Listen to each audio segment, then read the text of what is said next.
Hi masters, for you మీకోసం ఛానల్కి స్వాగతం సుస్వాగతం. ముందుగా మన జగద్గురువైన బ్రహ్మర్షి పితామహ పత్రిజీ గారికి, మన గురుమాతకి నా ఆత్మ ప్రణామాలు మాస్టర్స్. ఓకే మాస్టర్స్, ముందుగా అందరికీ కార్తీక మాసం శుభాకాంక్షలు మాస్టర్స్. మాస్టర్స్, మన ఛానల్లోని కార్తీక మాసం ధ్యాన శివోహం జరుగుతుంది మాస్టర్స్. 30 రోజులు, ఈ నెల రోజులు 30 మంది మాస్టర్లు వచ్చి మనకి ఎంతో గొప్ప ఆత్మజ్ఞానం అందిస్తారు. ఈరోజు మనం చెప్పుకోబోయే టాపిక్ ఆత్మజ్ఞానం ఏంటంటే పంచారామాల్లోని 4వ రామం మాస్టర్స్. సోమేశ్వర జ్యోతిర్లింగం ఇది భీమవరంలో ఉంది. భీమారామం అని కూడా అంటారు ఇక్కడ. ఈ గొప్ప ఆత్మజ్ఞానం అందించడానికి సోమేశ్వర జ్యోతిర్లింగం గురించి మనకి ఆత్మజ్ఞానం అందించడానికి సీనియర్ పెరుగుడు మాస్టర్ గారైన హిమబిందు గారు రాజమండ్రి నుంచి వచ్చారు. మేడం గారిని సాదరంగా ఆహ్వానించుకుందాం. నమస్తే మేడం, వెల్కమ్ మేడం. ఫ్రెండ్స్, నమస్తే మేడం. ఫర్ యూ ఛానల్కి ఇది గ్రూప్ నడిపించే వాళ్ళందరికీ కూడా నా ఆత్మ ప్రణామాలు. డివైన్ మార్నింగ్ ఫ్రెండ్స్ అందరికీ కూడాను. ఇవాళ మీ అందరి ముందు మన శివుడు మాస్టర్ గురించి చెప్పడానికి నాకు ఈ అవకాశం ఇచ్చిన మాస్టర్స్కి కూడా నా కృతజ్ఞతలు తెలుపుకుంటున్నాను. నా పేరు హిమబిందు, రాజమండ్రి నుంచి. ముందుగా మనందరం మాస్టర్స్ని ఇన్వైట్ చేసుకుని ముందుగా మన గురువు గారైన బ్రహ్మర్షి పితామహ సుభాష్ పత్రిజీ ఆయన యొక్క కాన్షియస్నెస్ ని ఇన్వైట్ చేసుకుందాం ఫ్రెండ్స్. ఎప్పుడైతే మనం ఈ గురువులందరి యొక్క సమక్షంలో మన జ్ఞానాన్ని చెప్పుకుందాము. అలాగే జ్వాలాకుల మహర్షి గారి యొక్క కాన్షియస్నెస్, భూమాత యొక్క కాన్షియస్నెస్, అలాగే అవతార్ బాబాజీ గారి యొక్క కాన్షియస్నెస్, అలాగే పరమశివుడు గారి యొక్క కాన్షియస్నెస్, వీళ్ళందరి యొక్క కాన్షియస్నెస్ మన యొక్క కాన్షియస్నెస్ తో కనెక్ట్ అయి ఈ శరీరంలో 12 భాగాలకు 7 చక్రాలకు 2,72,000 నాడీ మండలం సిస్టమ్ కి వచ్చి చేరుతూ ఉండాలి. తద్వారా ఈ ఆత్మ విశ్వ కళ్యాణానికి, సమాజ శ్రేయస్కి ఉపయోగపడే ఆత్మగా తయారవ్వాలని ఉంటూ 1 minute మనం కలిసి ఉందాం మై డియర్ ఫ్రెండ్స్. మూల చైతన్యం నుండి కాంతి స్తంభాన్ని ఆహ్వానించుకుందాము. కోట్ల గ్యాలక్సీలు దాటుకుంటూ మన మిల్కీవే గ్యాలక్సీ, పాలపుంత గ్యాలక్సీకి కనెక్ట్ అయి పాలపుంత గ్యాలక్సీలో ఉన్న సోలార్ సిస్టమ్ లోకి ఎంటర్ అయి మొత్తం ప్లానెటరీ సిస్టమ్ అంతా కూడా కాంతితో నింపి మన ఎర్త్ ప్లానెట్ కి కనెక్ట్ అవుతుంది. ఎర్త్ ప్లానెట్లు మనమందరం ఒక సర్కిల్లో కూర్చొని ఉన్నాం ఫ్రెండ్స్. మన చుట్టూతో మాస్టర్స్ కూర్చుని ఉన్నారు. అందరూ కూడా కాంతితో కనెక్ట్ అవుతాము.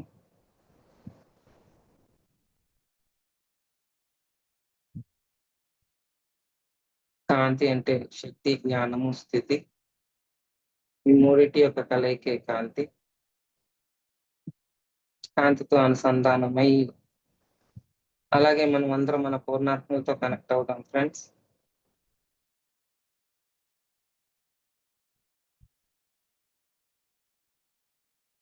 Thank you. హాయ్ ఫ్రెండ్స్, ఇవాళ మీ అందరికీ పంచారామంలో భీమవరంలో ఉన్న సోమేశ్వర జనార్దన స్వామి గురించి చెప్పుకుందాం. ఎందుకంటే కార్తీక మాసం అదిను ఈ పంచారామంలో అది ఒక ఆరామం. అంటే పంచారామములు అంటే 5 ఊళ్ళు. 5 ఊళ్ళ శివుడు లింగాలే 5 భాగంగా ఏర్పడి అన్ని చోట్ల ఆవిర్భవించడం దాని యొక్క స్థల పురాణం మీరు వింటూనే ఉండుండొచ్చు. పంచారామం చెప్పే వాళ్ళందరూ కూడా ఈ వీటి గురించి చెప్తూ ఉంటాం. తారకాసురుని వధించడానికి సుబ్రహ్మణ్య స్వామిని కోరుకుంటే ఆయన ఆ వధ అంటే చంపడం. ఎందుకు చంపాలి అంటే రాక్షసుడు అన్నవాడు సరికాని పనులు, సరికాని ఆలోచనలు, సరికాని కోరికలతో నిండి ఉంటాడు. రాక్షసుడు అందరిని ఇబ్బంది పెడుతూ ఉంటాడు, బాధ పెడుతూ ఉంటాడు. అంతే కదా ఫ్రెండ్స్. బాధపడితేనే కదా మనం కష్టం ఉందని దేవుడి దగ్గర పరిగెట్టుకొచ్చేది. దేవుడి దగ్గరికి ఎందుకు వస్తున్నాం, దేవుడు మంచి చేస్తాడు, దేవుడు కూడా తన్నాడు అనుకోండి, మనం దేవుడి దగ్గరికి కూడా పరిగెత్తాలి. అంటే మనకి తన్నడం, బాధ పెట్టడం, కష్టపెట్టడం అనేది కాదు. దివ్యత్వం అంటే దేవుడు చేసేది ఏంటంటే ప్రేమ తత్వం, ప్రేమని పంచడం అన్నమాట. సో ఎప్పుడైతే ప్రేమని పంచడానికి మనం అందరం సిద్ధమయ్యాము, జ్ఞానాన్ని తెలుసుకున్నాము, మనం అంటే ధ్యానం చేసే వాళ్ళకి బాగా ప్రేమ తత్వం దగ్గరగా ఉంటుంది. ప్రేమని నలుగురికి పంచాలి అనే ఒక కోరిక, అది మంచి కోరికే, బాధ పెట్టే కోరిక కాదు, ఆనందించే కోరిక. సో ఆ కోరికలతో ఉంటారు మన పిఎస్. ఒక పిరమిడ్ మాస్టర్స్ అంటే ఎవరు ధ్యానం చేసినా వాళ్ళందరూ కూడా మనసు పరంగా, బుద్ధి పరంగా ఎదిగి, ఆత్మ పరంగా ప్రేమతత్వాన్ని పెంచుకుంటారు వాళ్ళలో. సో వీళ్ళు ఇటువంటి వ్యక్తులకి ఈ దేవుళ్ళు దివ్యత్వం మనలోకి రావాలి అంటే దానికి స్ఫూర్తినిస్తాయి. ఏంటి? గుళ్ళు. కాబోయే ధ్యానాలయాలే దేవాలయాలు అని మన గురువు గారు మనకి చెప్పారు, బ్రహ్మర్షి పత్రిజీ గారు. అంటే ధ్యానాలయాలుగా తయారవ్వాలి దేవాలయాలు అంటే. దేవాలయాల్లో ఉన్న మూర్తులు స్ఫూర్తినిస్తాయి కాబట్టి, ఆ మూర్తి ద్వారా మనం ఏం నేర్చుకోవాలి, ఏం తెలుసుకోవాలి, జ్ఞానాన్ని ఎలా పెంచుకోవాలి, ప్రేమతత్వాన్ని ఎలా పంచాలి అన్న ఒక ఆ సబ్జెక్టు, ఆ విషయాన్ని, జ్ఞానాన్ని మనకి తెలియజేస్తూ ఉంటాయి గుళ్ళు. గుడి అంటేనే దాంట్లో దేవుడు, అది కూడా పిరమిడ్ షేప్ లో. అంటే ఆ కోణం ఏంటంటే విశ్వంలోన విశ్వమయ ప్రాణశక్తిని తీసుకొచ్చి అక్కడ ఆ క్షేత్రంలో ఉన్న ఒక లింగానికి గాని, అక్కడ ఉన్న డైటీ అంటే ఏ దేవుడు దేవత ఉన్నారో వాళ్ళలోకి ఆ శక్తి ప్రవాహం జరిగి, వాళ్ళ లక్షణాలు ఏదైతే అక్కడ వాళ్ళు ఆవిర్భవించబడిందో, ఏ పని మీద వాళ్ళు వచ్చారో భూమి మీదకి, ఆ పనికి సంబంధించిన ఎనర్జీస్ ని రిలీజ్ చేస్తారు అక్కడ. ఆ రిలీజ్ చేసే ఎనర్జీ ఆ విగ్రహం అడుగుని ఎలాగైతే మనకి కంటికి కనపడదో శక్తి, ఆ కనపడని శక్తి ఆ ప్రదేశంలో ఉంటదన్నమాట. ఆ గుడిలో ఆ ప్రదేశంలో ఉంటుంది. అందుకని గుడికి వెళ్ళినప్పుడు నువ్వు మూర్తిని చూసి పూజలు, పునస్కారాలు, మంత్రాలు చేయడం అనేది ఆహ్, పాతకాలం. అంటే పాతకాలం అంటే ఆ కాలం నుంచి వస్తుంది. కానీ మనిషి అనేవాడు ఎదగట్లేదు. ఎదగాలి, తన గురించి తాను తెలుసుకోవాలి. భగవంతుడు హెల్ప్ చేస్తాడు. అంతేగాని పూర్తిగా ఎగ్జామ్ పేపర్ మొత్తం నీకు రాసి ఇవ్వడు. అంటే నీ కష్టాలకి, దుఃఖాలకి కారణం నువ్వే అని నువ్వు తెలుసుకోవడానికి శక్తిని ఇవ్వగలిగే శక్తి భగవంతుడికి ఉంటది. అంతేగాని నీ కష్టాలని, దుఃఖాలని మార్చేసి మొత్తం కర్మ తీసేయడం కుదరదన్నమాట. జస్ట్ గైడ్ లైన్స్ ఇస్తాడు. దానికి అంటే గైడ్ లైన్స్ ఏం కాదు. ఎళ్లి కూర్చొని ధ్యానం చేస్తే శక్తి మనలోకొచ్చి మనకు మనమే తెలుసుకుంటాం. ఎక్కడ నేను తప్పు అడుగు వేస్తున్నాను నా జీవితంలో, ఎలా నేను ప్రవర్తించాలి, ఎలాగా కోరికలు లేని స్థితికి ఎలా ఎళ్ళాలి, ఎలాగా నా నన్ను నేను తెలుసుకోవాలి. ఇటువంటి అన్నిటికి శక్తి చాలా చాలా అవసరం. అదే విశ్వమయ ప్రాణశక్తి. అందరి వ్యక్తుల్లో వస్తుంది ఆ శక్తి పడుకునేటప్పుడు రాత్రి. కానీ సరిపోవట్లే. ఈ సమయంలో ప్రస్తుతం రోజుల్లో ఆ శక్తి మనకి చాలా కరువైపోయి, చాలా తక్కువైపోయింది. నిద్రే సరిగ్గా ఎవరు పడుకోవట్లేదే. గంటకొకసారి లేసి కూర్చుంటున్నారు. ఏం చేయాలో తెలీక. ధ్యానం చేస్తే తెలుస్తది ఏం చేయాలో. సో, ఆ విషయాలు, ఈ గుళ్ళెందుకు ఏర్పడ్డాయి? ఆ గుడి యొక్క స్థల పురాణం ఏమిటి? ఆ పురాణానికి మనకి అనుసంధానం ఏమిటి?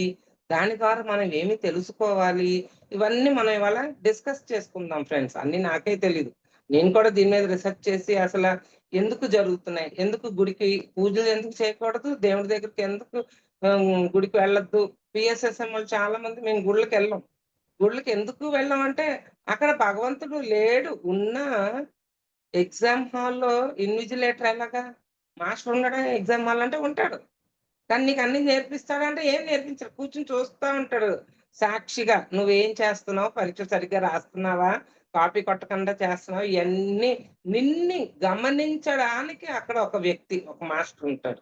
అట్లాగే గుడిలో ఉన్న ఆ శక్తి ఏదైతే ఉందో, మన రూపాన్ని పెట్టి చూసుకొని ఎలాగైతే కొలుస్తున్నామో, వాళ్ళు మన యొక్క ఆలోచనలును, అలవాట్లు, మన హావభావాలు అంటే మన మనసు దివ్యత్వంలో ఉంటున్నామా? రాక్షసత్వంలో ఉంటున్నామా? కోరికలతో కొట్టుమిట్లాడుకుంటున్నామా? కామ, క్రోధ, లోభ మోహ మద మాత్సర్యాలతో నిండి ఉన్నావా? ఇయన్నీ చూడడానికి అక్కడ విగ్రహాన్ని పెట్టారు.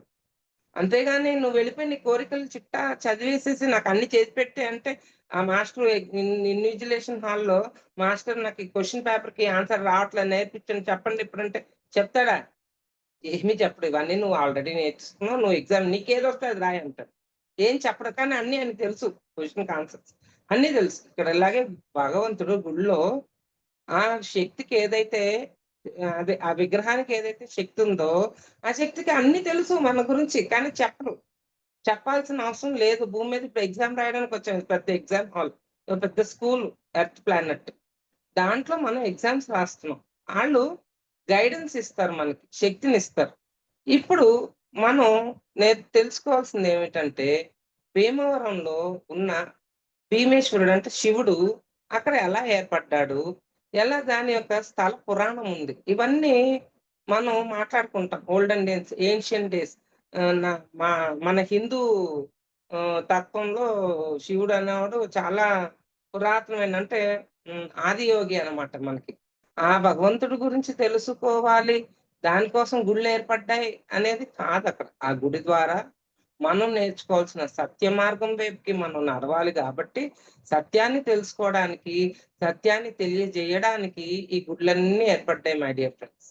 ఇప్పుడు ఇది తారకాసురుడిని వధించి, ఆయన తారకాసురుడిని వధించిన ఏ దేవుడి వల్ల కూడా అవ్వలేదు తారకాసురుడిని వధించడానికి. ఎందుకంటే, చాలా ఆయన ధ్యానం అని చెప్పొచ్చు ఈ కాలం తగ్గట్టు. అంటే ఆహ్, పెనెన్స్ బాగా యోగం చేసి శివుడిని రప్పించుకొని శివ శివుడిలో ఉన్న శక్తిని ఆయనలో లింగ రూపంలో ఆయనలోకి వేసుకున్నాడనమాట. ఆ శక్తిని మాల కింద. అంటే ఎవరు ముట్టుకున్నా ఆయనకి చావు రాకుండా ఉండడానికి కోసం అన్నమాట. డెత్‌ని దగ్గరికి రానివ్వకుండా శివశక్తిని అడ్డంగా పెట్టుకొని బాగా ధ్యానం చేసి శివుడిని ఆహ్వానించుకున్నాడు. సో, ఆ తారకాసురుడిని ఎవరిని వధించాలన్నా దానికి ఆయన శివుడే కనిపిస్తే వెంటనే శివుడు "నువ్వు నా దగ్గర ఉండాలి" అనేసరికి ధ్యానం చేసి పూర్తిగా శివుడిని ఆహ్వానించుకొని శివుడి దగ్గర నుంచి ఆయన అది పొందుతాడనమాట. ఏంటి నన్ను చిన్న పిల్లోళ్ళు చంపేవాళ్ళు ఎవరైనా చిన్నవాళ్ళే. అంటే ఆయన దృష్టిలో ఏంటి చిన్నవాళ్ళు చంపలేరు. పెద్దవాళ్ళైతే చంపగలుగుతారు కాబట్టి అందుకని అతను అడుగుతాడు శివుడిని. నాకు చిన్న పిల్లవాడు చేతే నాకు చావు రావాలి అన్నట్టు. ఆయన అప్పట్లో ఆ తెలివి అంతవరకే ఉంది. ఇప్పుడు మనం అలాగా ఎవడవద్దు. మనకు తెలుసు. ఆ రోజుల్లో అలా తారకాసురుడిని అడగడంతో ఎంత సంహరించాలి అని దేవతలందరూ కూడుకుని చేసిన తారకాసుడు చావట్లేదు. బతికే ఉంటున్నాడు ఎంత చేసినా. ఎందుకంటే ఆ శక్తి ద్వారా శివుడి యొక్క శక్తి తనలో ఉంది గాబట్టి. ఆ శక్తిని చేల్చాలి. ముక్కలు చేసేస్తే గాని ఆ లింగాన్ని తనలో ఉన్న శక్తి క్షీణించదు అని చెప్పి విష్ణుమూర్తి కుమారస్వామికి ఇస్తాడనమాట సూచనలు. ఆ మేరకు సో కుమారస్వామి ఏం చేస్తాడు, ఆ లింగాన్ని 5 ముక్కలుగా చీల్చేస్తాడు.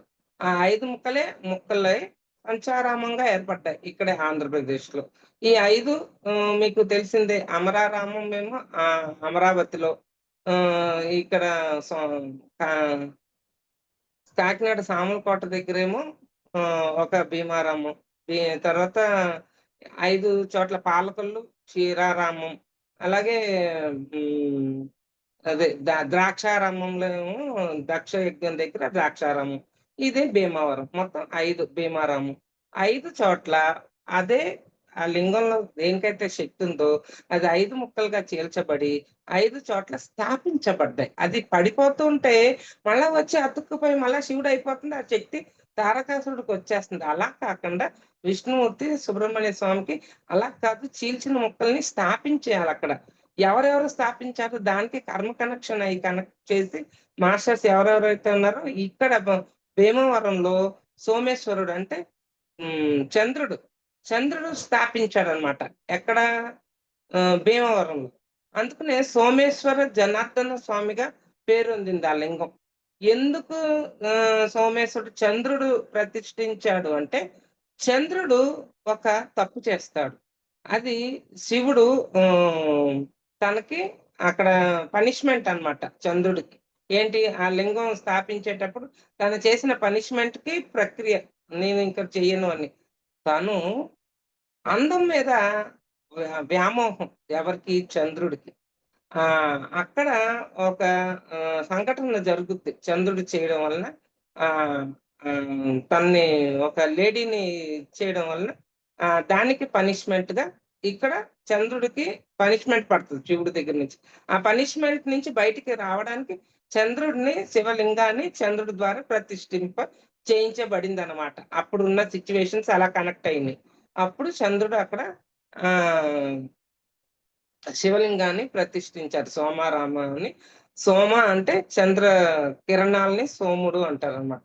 అక్కడ సోమకుండం ఉంది ఆ గుడిలో. ఆ గుడికి వెళితే మనం ముందు మీకు అర్థం కావాల్సింది ఏమిటంటే, స్థల పురాణం అర్థమైంది కదా! సో, చంద్రుడు లింగాన్ని ప్రతిష్ఠించాడు. ప్రతి పౌర్ణమి నుంచి అమావాస్య దాకా పౌర్ణమికి తెల్లగా ఉంటుంది ఆ లింగం. మళ్ళా నెమ్మదిగా ఏమవుతుంది? అమావాస్యకి రంగు మారిపోయి గోధుమ వర్ణంలో, అంటే కొంచెం రంగు తగ్గిపోయి నల్లగా, అంటే కిరణాలు అది కూడా శివుడు ఇచ్చిన చంద్రుడికి శాపం ఇస్తాడు. శాపం వల్లనే అది జరుగుతదనమాట. ఆ 15 డేస్ కళలు తగ్గిపోయి అమావాస్యకి రంగు తగ్గిపోద్ది. మళ్ళా పౌర్ణమికి మళ్ళా యథావిధిగా మళ్ళా తెల్లగా వచ్చేసరికి రంగులు మారుతూ ఉంటుంది. ఏది? ఆ లింగం. ఎందుకలా మారుతుంది ఏంటి అంటే, భౌతికంగా దాని రీజన్స్ ఎవరు కనిపెట్టలేకపోయారు. కానీ మనలాంటి ఆధ్యాత్మిక సత్యాన్ని నేర్చుకోవడానికి, తెలుసుకోవాల్సిన వ్యక్తులు ఎవరైతే ఆ విషయాన్ని అర్థం చేసుకుంటారో, శివుడు ఏం చెప్తాడంటే, రంగులు మారకండి నాయనా. రంగులు ఇలాగా నేను చూడు ఎలా నల్లగా, తెల్లగా మారిపోతున్నాడాయన. అలా రంగులు మార్చకండి. అంటే ఏంటి? అబద్ధం చెప్పకండి.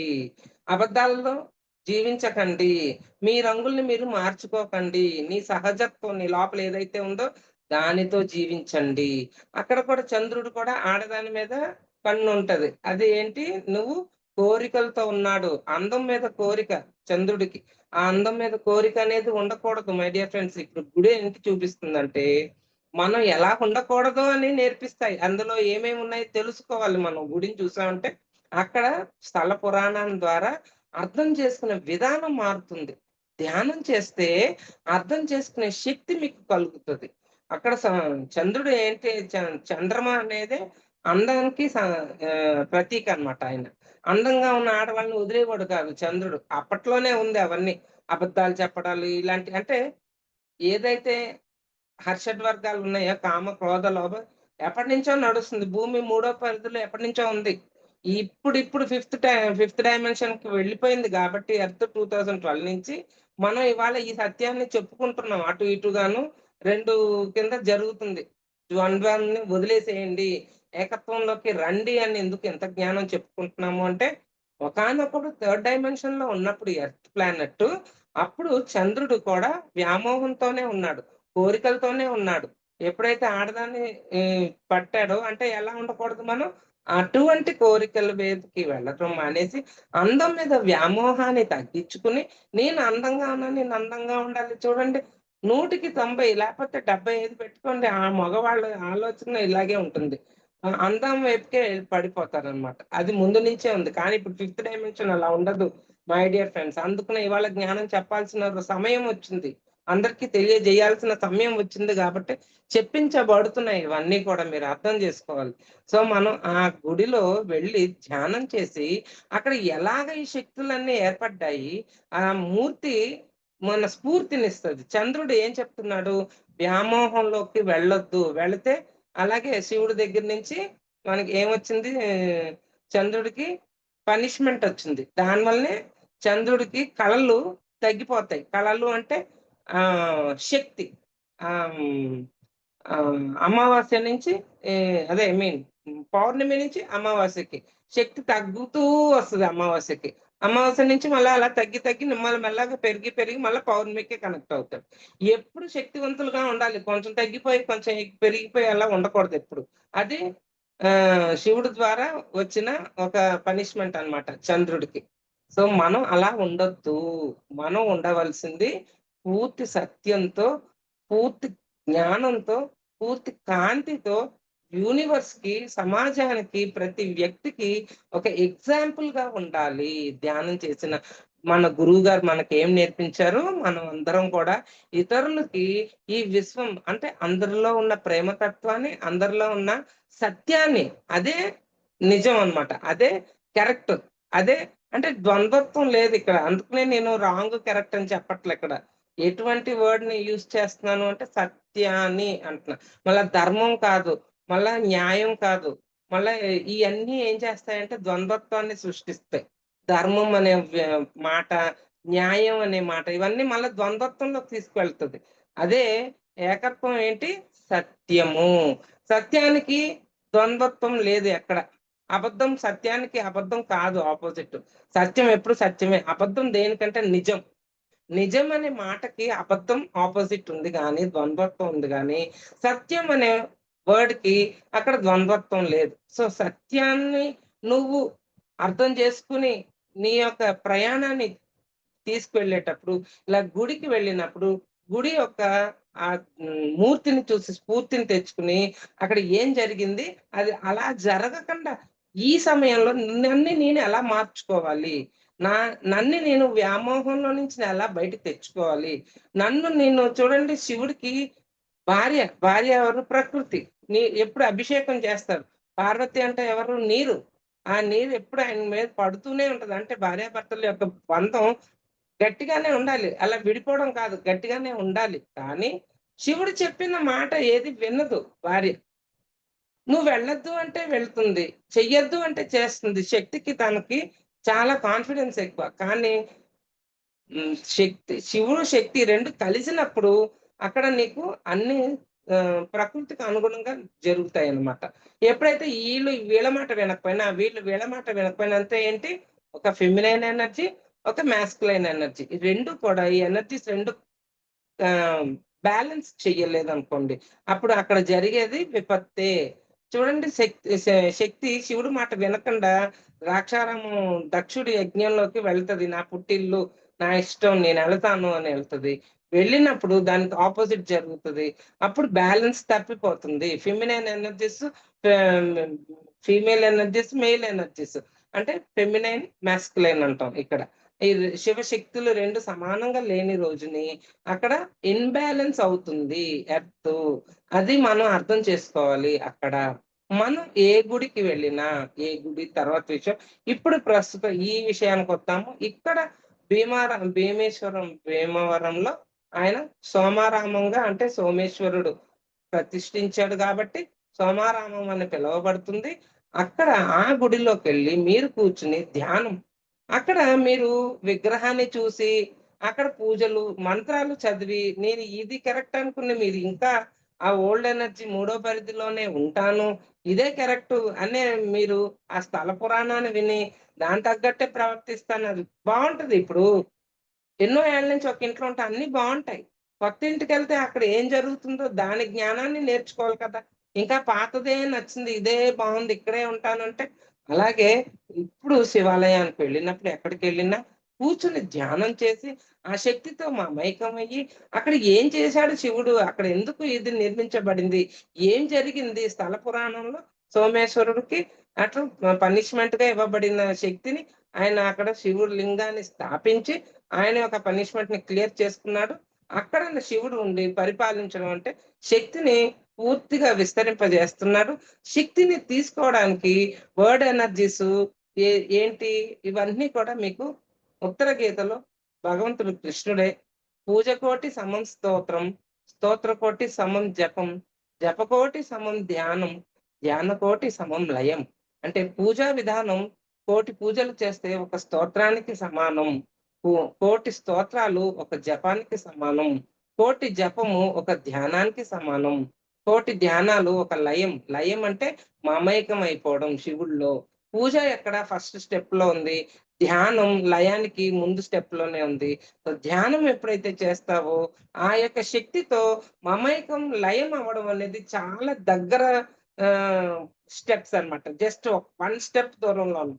పూజ స్తోత్రం, జపం, ఆ తర్వాత ధ్యానం, తర్వాత లయం. ఇన్ని స్టెప్పులు ప్రస్తుత సమయంలో మనం చేయాల్సిన పని లేదు. ఎలాగైతే మనకు ఉత్తర గీతలో చెప్పారో అంతే ఏ దేవాలయానికి వెళ్ళినా ఆ దేవాలయంలో ఉన్న సందర్శించేసుకుని అక్కడ ఉన్న ఆ, దేవుడి మూర్తులందరినీ కూడా చూసుకుని ఆలయంలో ఉన్న విశిష్టత మనం ఎలాగ ఆ స్థితికి చేరాలో అని మనల్ని మనం జ్ఞానాన్ని బట్టి అర్థం చేసుకుని నందులు ఐదు నందులు ఉంటారు ఇక్కడ ఈ భీమవరంలో ఈ సోమారామంలో నందులు ఉంటాయి. నందు విగ్రహాలు 5 ఉంటాయి. గుడి ఎదురుగుండా వెళ్ళేసరికి గుమ్మం మీద 2 ఉంటాయి. కోనేటిలో ఒక నంది ఉంటుంది. దేవుడి దగ్గర ఒక నంది ఉంటుంది. మొత్తానికి 5 అయన్నీ కూడా ఎవరు స్థాపించలా. ఆటికంతటికి అవే వితిన్ 1 నైట్ అవి ఆవిర్భవించినాయని ఆ రోజుల్లో చెప్పబడింది స్థల పురాణంలో. రాత్రి లేదు, సాయంకాలం లేదు. రేపొద్దునకి అంత గుడి ఒక్కసారే ఏర్పడింది అంటే, ఇది మానవులు నిర్మించిన గుడి కాదండి. ఈ ప్రదేశం అంతా కూడా దివ్యులు అంటే ఎవరైతే వేరే డైమెన్షన్ మనకిప్పుడు అర్థమవుతుంది. ధ్యానం చేస్తున్నాం గాబట్టి, ధ్యానం ద్వారా జ్ఞానాన్ని అర్థం చేసుకొని మన గురువుగారు చెప్పినట్టు ధ్యానం పుస్తకాల్లోనే లేదండి. మన ఆత్మలో ఉంటుంది. ఎప్పుడైతే ధ్యానాన్ని ఎక్కువగా మీరు సమయాన్ని కేటాయించి ధ్యానం చేయడం ద్వారా మీ ఆత్మలో ఏదైతే నిక్షిప్తమై ఉందో ఆత్మజ్ఞానం, ఆ జ్ఞానం బయటకొస్తుంది. ఆ జ్ఞానం ద్వారా ఈ విషయాలన్నీ మీరు అర్థం చేసుకున్న రోజుని ఎలాగా ఒక్క నైట్‌లో ఎలాగైపోతుంది? వేరే డైమెన్షన్ మాస్టర్స్ అయితే అంత ఫాస్ట్‌గా ఎలాగా దాన్ని నిర్మించగలుగుతారు? అనేది మీ డైమెన్షన్‌లో మీరున్నారు గాబట్టి, హయ్యర్ డైమెన్షన్ మాస్టర్స్ యొక్క థాట్స్ గాని, వాళ్ళ నాలెడ్జ్ గాని మనకుండదు గాబట్టి, దాన్ని మనం అంచనా వేయడం మానేసి, ఆ డైమెన్షన్‌కి ఎలా ఎదగాలి? మన ఆలోచన విధానాల్ని ఎలాగా గత జన్మల పాపకర్మల నుండి ఎలా బయటికి రావాలి? ఇంకా మనం ఈ జన్మల్లో ఏం చేస్తున్నాం? మనం దివ్యులుగా మారామా? ఇంకా అందానికి మనం మ మెట్లేస్తున్నామా? ఇంకా అందం నుంచి బయటకొచ్చామా? ఇంకా నేను అందంగా ఉండాలి. అందానికి చాలా ఇంపార్టెన్స్ ఇస్తూ ఉంటాం. అందం కాదు మై డియర్ ఫ్రెండ్స్. లోపల ఆత్మానందం అందం ఉండాలి. ఆత్మ యొక్క అందం మనకి తెలియాలి. బయట బాహ్యంగా ఉన్న అందం కాదు మనకి ముఖ్యమైనది. లోపల ఉన్న అందమే అంటే దివ్యత్వం. దేవుడుగా ఉన్న ఆ యొక్క అందాన్ని మనం పెంచుకోవాలి అంటే, ఆ గుణాల్ని మనలోకి తెచ్చుకోవాలి. ఎటువంటి గుణం ఉండాలి? చెప్పాను కదా! అసల కోరికలనేది ఎలాగుండాలి? ఎటువంటి కోరికల్ని మనం కోరికగా అవతల వ్యక్తికి ఇబ్బంది పడకుండా, వాళ్ళని బాధ పెట్టకుండా, హింసించకుండా అహింసా మార్గంలో నిన్ను నువ్వు ఎదిగించుకుని, నీకు కావాల్సినయి కోరికంటే ఏంటి? అవతల వ్యక్తిని బాధపెట్టి చేసే పనులే కోరికవుతుందది.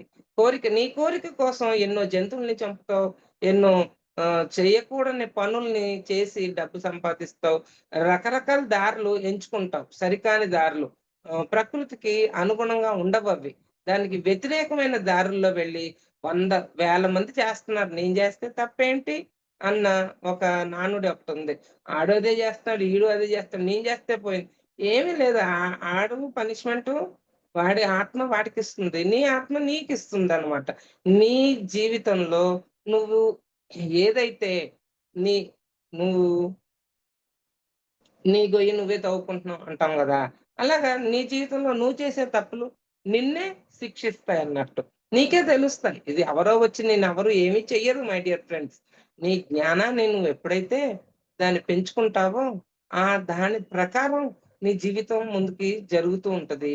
దాని ప్రకారమే నీ ఎదుగుదల. ఉన్న స్థితి నుండి ఉన్నతంగా అంటే మానవ మనిషిగా జీవిస్తూ దివ్యుడుగా ఎలాగా మనల్ని మన దివ్యత్వాన్ని మనం తెలుసుకుని దేవుళ్ళుగా తయారవ్వాలి అని ఆ సబ్జెక్ట్ మీదే మనమందరం ఇక్కడికొచ్చాం భూమి మీద. ఆ జ్ఞానమే మనకి నేర్పిస్తది ఉన్న స్థితి నుండి ఉన్నతంగా ఎలా వెళ్ళాలి అని. మనం అప్పుడు కూడా తెలుసుకోకుండా ఆ! నాకిదే ఇష్టం. నేను తిండి తినాల్సిందే. నాకు తిండి మీద కోరిక ఎక్కువుంది. సున్నుండ ఎప్పుడు తింటా? రేపు తింటాను. 30 ఏళ్ళు, 50 ఏళ్ళు, 80 ఏళ్ళు చనిపోయి కూడా సున్నుండ కోసమే ఉన్నాయి ఆత్మలన్నీ భూమి మీద. అక్కడ సున్నుండ దగ్గర ఒక ఏ పదానైనా పెట్టుకోండి. ఏది డబ్బు కోరిక, అందం కోరిక, మా పేరు వ్యా హోదా ఆ! కావాలి అని కావాలి కోరిక, ఇంకా సెక్స్ కోరిక, ఇంకా అన్ని ఈ కోరికల్లో ఆత్మ చిక్కడిపోయి భూమి మీద ఉండిపోతుంది. భూమి మీదకి వచ్చేసి దాని నుండి ఎలా బయటికి రావాలి? ఆ చిక్కుముడిలోంచి బయటికి రాలేకపోతున్నారు. దానికే ఈ ధ్యానం అనేది ఏం చేస్తుందంటే, ఈ జనన మరణ చక్రాల్లో చిక్కుకోకుండా మనల్ని బయటికి తీసుకువేస్తదన్నట్టు. అది తెలుసుకోవాలి. దాన్ని అర్థం చేసుకోవాలి. ఇంకా ఇప్పుడు నేను మీకు చెప్తాను నాకు తెలిసింది. కానీ నా అనుభవం ఏం చెప్తుంది? 20 ఏళ్ల నుంచి ధ్యానం చేస్తున్నానే, ఇంకా నేను కొన్ని కోరికల్లో ఇరుక్కుపోయి ఉన్నానే అని ఇప్పుడు నా కోరికలు నాకు అర్థం అవ్వడం మొదలెట్టినియి. అంటే అందరికీ అర్థం కావాలి అంటే, ఇప్పుడున్న ఎనర్జీకి అందరికీ అర్థం అయిపోతుంది చాలా ఈజీగా. మేమున్న 2005 నుంచి మేము ధ్యానాలు చేసుకుంటూ, తెలుసుకుంటూ, చదువుకుంటూ, అనుభూతి చెందుతూ, అనుభవం గడిస్తూ ఆ! కొన్ని చోట్ల ఇంకా ఇప్పటికి పడుతూ, లెగుస్తూ, నేర్చుకుంటూ, ఓకే. ఇది ఇలా ఉండకూడదు, ఇలా ఉండాలి అని తెలుసుకుని మరి మేము ఇవాళ చెప్తున్నాము అంటే, మా ద్వారా చెప్పించబడుతున్నాయంటే, కొన్ని దెబ్బలు తినడం అంటే ఎగ్జామ్ టెస్ట్ పెట్టినట్టే. అదేం పెద్ద ఇబ్బందేం కాదు. అయ్యో! నువ్వు దెబ్బలు తిన్నావేటి? అంటే అందరూ దెబ్బలు తినాల్సిందే. అందరూ ఎగ్జామ్ రాయాల్సిందే. అందరూ టెస్ట్‌లు పాస్ అవ్వాల్సిందే. పాస్ అవ్వకపోతే మీ సర్టిఫికేట్ మీ చేతికివ్వరు. మీకు ఈ క్లాస్ పాస్ అయ్యారన్న విషయం మీకు తెలీదు. అది పాస్ అవుతేనే నెక్స్ట్ క్లాసెస్‌కి అంటే నెక్స్ట్ జ్ఞానానికి మనం ప్రమోషన్ వస్తదన్నట్టు. తెలుసుకుంటామన్నమాట. సో, తెలుసుకోవాలి. సో, ధ్యానాలయాలు దేవాలయాలే ధ్యానాలయాలుగా మారతాయని ఎప్పుడైతే మనకి పత్రిజీ గారు సూచనలు ఆయన గైడెన్స్ ఇస్తాడు. గైడ్‌లైన్స్ ఇస్తాడు. మొత్తం దానిలో దిగి దాని లోపలికి ములిగి అప్పుడు విషయాల్ని తెలుసుకోవాల్సింది మనం. ఏంటి క్లాస్‌లో టీచరు చెప్పాల్సిన పాఠం చెప్పేస్తది అయిపోయింది. దాన్ని చదువుకుని నా బుర్రకి ఎలా ఎక్కించుకోవాలో దాని గైడ్స్, బుక్స్, దాని నోట్స్, దాన్ని ఎవరైనా ఎక్స్‌ప్లెయిన్ ఇంకా టీచర్ చెప్పిన ఎక్స్‌ప్లనేషన్ సరిగ్గా అర్థం కాకపోతే ట్యూషన్స్ ఇన్ని పెట్టుకొని ఎగ్జామ్స్ ఎలా రాస్తామో భౌతిక జీవితంలో, ఆధ్యాత్మిక జీవితంలో కూడా మై డియర్ ఫ్రెండ్స్ ఆత్మని తెలుసుకోవాలంటే అంత సులువైన పనేమీ కాదు. అదే స్కూల్‌లో సబ్జెక్ట్ తెలియకపోతే ఈ ట్యూషన్ సెంటర్ ఇంకో 2, 3 ట్యూషన్ సెంటర్‌లు చదివి ఒక సంవత్సరం కాకపోతే ఇంకో సంవత్సరంలో కూర్చొని ఎగ్జామ్ రాస్తాం. ఈ ఆత్మ సంగతి తెలియకపోతే కొన్ని జన్మలు మనం ఎత్తాల్సొస్తది. భూమి మీదకి వచ్చి, వచ్చి మళ్ళా ఎన్నో జనన మరణ చక్రాల్లో చిక్కుకుని, ఇప్పుడు ఇంకా జనన మరణ చక్రాలు గాదు. ఇంకా అయిపోయింది 12థ్ ఐ మీన్ డైమెన్షన్ మారిపోయింది కదా! ఎర్త్ ప్లానెట్టు. నువ్వు ఇంకా మారలేదనుకో, మార్పు చెందడానికి సిద్ధంగా లేవనుకో, ఇంకా నా కోరికల్లో ఇరుక్కుని ఉన్నావనుకో, ఇంకా సరికాని కోరికలు, సరికాని ఆలోచనలు, సరికాని హ్మ్. ప్రవర్తనలు ఇవన్నీ తర్వాత కర్మలేంటి ఎవరిని ఇబ్బంది పెట్టున్నా, ఎవరినన్నా ఏమన్నా నువ్వు క్షమించలేకపోయినా ఒక వ్యక్తి నిన్ను ఇబ్బంది పెట్టాడు అంటే, నువ్వు ఆ వ్యక్తి ద్వారా నువ్వు ఇబ్బంది పడుతున్నావు ఈ జన్మలో అంటే, గతంలో నువ్వు పెట్టిన ఏమేదో ఇబ్బంది పెట్టుంటేనే ఆత్మ ఈ రోజొచ్చి నిన్ను ఇబ్బంది పెడుతూ ఉంటుంది. దాన్నే కర్మ సిద్ధాంతం అని చెప్తాము. అది ఒక కన్ ఒక స్టేజ్ దాకే ఉంటుంది. నువ్వెప్పుడైతే మారతావో వెంటనే కర్మచక్రం దిగిపోతావు మై డియర్ ఫ్రెండ్. వాళ్ళని ఎప్పుడైతే క్షమించగలుగుతున్నావో ఫర్‌గివ్‌నెస్ ప్రేమించడం. Sorry, thank you, I love you. ఈ 3 నువ్వు ఆ వ్యక్తిని చెప్పగలగాలి. ఏ వ్యక్తి అయితే నీకు బాగా ఇబ్బంది పెడుతున్నాడో. ఏ రోజైతే నువ్వు ఇబ్బంది పడుతున్నాను అని గ్రహిస్తావో, ఆ క్షణంలో నువ్వు అర్థం చేసుకోవాలి. నేను ఏం తప్పు చేశాను? ఎక్కడో నేను ఏదో చేసుంటే అంటే ఏం చేసుంటావు?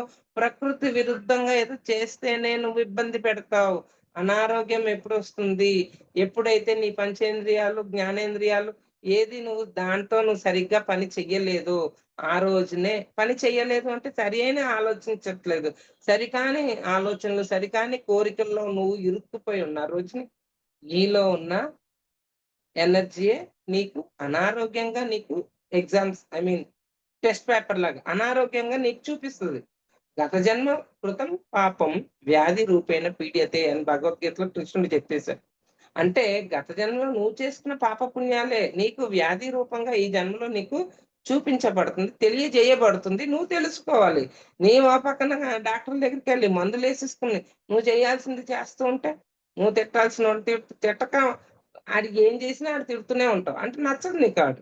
నచ్చదు అంటే జ్ఞానం లేనప్పుడే నీకు ఇవన్నీ జరుగుతాయి మై డియర్ ఫ్రెండ్స్. నచ్చకపోవడం, నచ్చడాలు ఇవన్నీ ఏంటి? నీ నీ నీ లోపలున్న ఆహ్ చాయిస్. నీ చాయిస్ అది. నువ్వు తీసుకుంటున్నావు నీ చాయిసెస్. నాకు ఇది నచ్చాడు, అది నచ్చలేదు. నీకేదో ఇష్టం లేనిది జరిగింది ఆ వ్యక్తి ద్వారా. ఆ వ్యక్తిని నువ్వు యాక్సెప్టెన్స్ ఉండదు. లవ్ ఉండదు. హేట్ ఉంటదక్కడ. మొత్తం పూర్తిగా నేను ఆ వ్యక్తిని నువ్వు హ్మ్, దాన్నేమంటారు, హేట్ అంటే ఇష్టపడకపోవడం. ఎప్పుడు పోతాయంటే ఆత్మజ్ఞానం తెలిసిన రోజునే మన నుండి అవి బయటకు వెళ్ళిపోతాయి. ఎప్పుడు ఆత్మజ్ఞానం తెలుస్తది? ఎప్పుడు తెలుస్తదంటే సాధన చెయ్యవలసిందే. ధ్యాన సాధన. అంటే శ్వాస మీద ధ్యాస ఒక్కటేనా? నువ్వు వెంటనే కళ్ళు మూసుకొని 2 కళ్ళు భృకుటి మధ్యలో దృష్టి పెట్టేస్తావా? పెట్టేయగలవా? అది ప్రాక్టీస్ చేయగా గాని ఇక్కడ నీకు రాదు. ఎప్పుడైతే శ్వాస మీద ధ్యాస పెట్టావో ఫస్ట్ స్టెప్పే అది. చేయగా నెమ్మదిగా 40 డేస్ అయ్యేసరికి నీ దృష్టి పూర్తిగా ఈ ఆజ్ఞా చక్రం మీదకొచ్చేస్తది. నువ్వు చెయ్యి ముందు. శ్వాస మీద ధ్యాసని అర్థం చేసుకునేవాళ్ళు దాన్ని చాలా మంది కాదు. ఓ 2 వ్యక్తులు పెద్ద అను అనుకునే వాళ్ళందరూ. వాళ్ళు వేరే దాంట్లో నిష్ణాతులుగా అయ్యుండొచ్చు. తప్పులేదు. ఎవరైనా ఇక్కడ నేర్చుకోవడానికే భూమి మీద పుట్టేది మనిషి అన్నవాడు. నేనే దేవుడని అనేవాడు ఆడు తెలుసుకున్నవాడు ఎవడు చెప్పడు బయటికి నేను దేవుడని. దేవుడని చెప్పకుండా దేవుడుగా ప్రవర్తిస్తాడు. ఇవ్వడం నేర్చుకుంటాడు. అవతల వాళ్ళని క్షమించడం నేర్చుకుంటాడు. నీ దగ్గర ఉన్న ప్రేమని పంచుతాడు. ఆడు దేవుడంటే. అంతేగాని నేను దేవుడినని చెప్పుకొని తిరగడు ఎవడు ఊరి మీదంతా. చెప్పేవాడు ఎలా ఉంటాడో అనేది మీకు అర్థం గావాలి. ఆళ్ళు చెప్పుకుంటారు. ఎందుకంటే అవతలోళ్ళు నన్ను ఒప్పించడానికి ప్రయత్నం చేస్తారు. ఆళ్ళు దేవుళ్ళవుతారు. అది మీకే తెలుసు. నేను చెప్పక్కర్లేదు. సో, ఇప్పుడు మనం ఏంటి షి ఈ స భీమవరంలో భీమేశ్వరుడు శివుడు మనకి ఏం చెప్తున్నాడు? ఏం చెప్పడానికి ఇక్కడ ఉద్భవించాడు? రాత్రికి రాత్రి గుడి ఏర్పడిందంటే, అక్కడ ఉన్న ఎనర్జీని అర్థం చేసుకోవాలి మై డియర్ ఫ్రెండ్స్. ధ్యానం చేస్తున్నాము అంటే, ఈ శరీరం నేను కాదు. ఇది భౌతిక దేహము. ఈ దేహంలో ఆత్మ నివసిస్తది. ఈ దేహాన్ని వదిలి వెళ్ళడానికి ఎంతసేపు చాలా ఈజీ అనమాట. అది మనం అర్థం చేసుకోక, చావు అంటే భయాన్ని పెట్టుకొని, భయం, ఈర్ష్య, ద్వేషం, సరికాని ఆలోచన విధానం ఇవన్నీ మనం పెంచేసుకుని మనలో అనవసరంగా మన ఎదుగుదలని మనమే అడ్డుకుని దాన్ని దిగజార్చేసుకుంటున్నాం అన్నమాట. అర్థమవుతుందా ఫ్రెండ్స్? ఇది అర్థం కాకపోయినా అర్థం చేసుకోవాల్సిందే. ఎందుకంటే ఈ ఫిఫ్త్ డైమెన్షన్‌లో మనం వదులుకోవాల్సినవి చాలా ఉన్నాయి. తిండి మీద కోరికలు, తిండి మీద వ్యామోహాలు, సెక్స్ మీద వ్యామోహాలు, కోరికలు, నీ డబ్బు మీద వ్యామోహాలు, కోరికలు, అలాగే ఆహ్, బ పదవి, పేరు, ప్రతిష్టలు దాని మీద వ్యామోహాలు, కోరికలు ఇవన్నీ కూడా చెక్ చేసుకోవాల్సింది మీరే. మీకు మీరే చెక్ చేసుకోవాలి మై డియర్ ఫ్రెండ్స్. ఇదే మీరు గుడికి వెళుతున్నప్పుడు అక్కడున్న ఆ దేవుళ్ళు వాళ్ళ యొక్క హిస్టరీ, వాళ్ళ కథల ద్వారా వాళ్ళు జ్ఞానాన్ని మనకి తెలియజేస్తారు. తెలుసుకోవాల్సిన బాధ్యత మనది. అక్కడేదో దేవుడున్నాడు, మనకేదో చేసేస్తాడు. నువ్వు చేతులెత్తి నమస్కారం పెట్టి పూజలు చేసి, పునస్కారాలు చేసేసి, ఆయన్ని మెప్పించేసేసి, మనకి డబ్బొచ్చేస్తది, పేరొచ్చేస్తది. నా జీవితం సాఫీగా జరిగిపోవాలి. ఏంటి ఇదంతా? అది కాదు. దానికి గుడులు ఏర్పడలేదు. అర్థం చేసుకోవాలి మనం. గుడి ఎందుకు ఏర్పడింది? ఆ దేవత ఏం చెప్తుంది? ఆ స్వరూపం అంటే ఆ రూపం మనకి ఏమి నేర్పిస్తుంది అనేది మనం గుర్తు చేసుకోవాలక్కడ. తెలుసుకోవాలి. ఆ రూపం ప్రతి గుడిలో కూడా ఒక భగవంతుడున్నాడు. భగవంతుడు అంటే ఈ భౌతిక రూపం కాదు. అక్కడ ఉండేదంతా శక్తి. ఆ శక్తిని గుర్తించు. ఏ శక్తి కూడా నిన్ను దిగజార్చే స్థితికి తీసుకువెళ్ళదు. ఎప్పుడు ఉన్నతంగా తయారు చేయడానికే తీసుకెళ్తది ఆ శక్తి. మరి నువ్వు ఆ శక్తితో మమైకం అవ్వాలి అంటే, నువ్వు ఆ గుడికి వెళ్లి చక్కగా కూర్చుని ధ్యానం చేయడం మొదలుపెట్టండి. ధ్యానం చేసి ఆ శక్తితో మమైకమయ్యి, నేను ఎలాగా మారితే ఈ ప్రకృతికి నేను ఉపయోగపడతాను అని క్వెషన్ మీకు మీరే వేసుకోవాలి.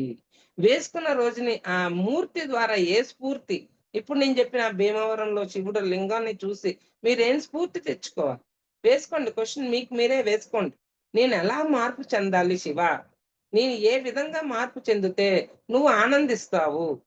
ఆ రోజుల్లో అప్పట్లో ఆ డైమెన్షన్ లో వాళ్ళు చేసినయే మనం మళ్ళా ఇప్పుడు చేసి మనం దిగజారిపోతున్నాము మై డియర్ ఫ్రెండ్స్. అది చెయ్యమని వాళ్ళు ఎప్పుడు మనకి చెప్పలేదు.